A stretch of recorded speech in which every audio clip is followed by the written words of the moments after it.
नमस्कार मित्रांनो, आज आपण आपल्या शेतातील टोकन यंत्राद्वारे खरीप मका लागवड कशी करायची याबद्दल बघणार आहोत।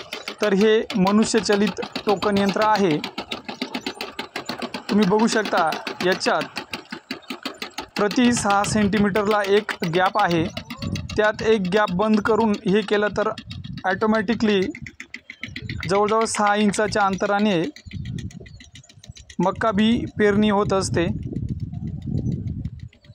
आणि जमिनीत साधारण 2 ते 3 सेंटीमीटरपर्यंत जे मक्का बी आहे ते ऑटोमॅटिकली बुजलं जात असतं, जेणेकरून मक्का बी उघडी राहू नये। तर जमिनीमध्ये चांगल्या प्रकारे ओल देखील असणं तेवढंच महत्त्वाचं असतं।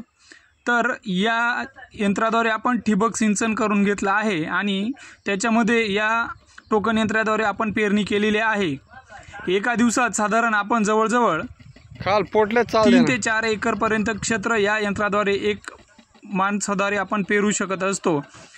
यामुळे आपली मजुरांची देखील बचत होते आणि जो अंतर आहे 2 झाडांमधील अंतर तो देखील अतिशय योग्य प्रकारे ॲडजस्ट करता येऊ शकते। मित्रांनो, ही होती थोडक्यात माहिती। आवडल्यास आपल्या इतर शेतकरी बांधवांपर्यंत शेअर करा व अशाच शेती संबंधित विविध माहितीसाठी आपल्या चॅनलला सबस्क्राईब करा।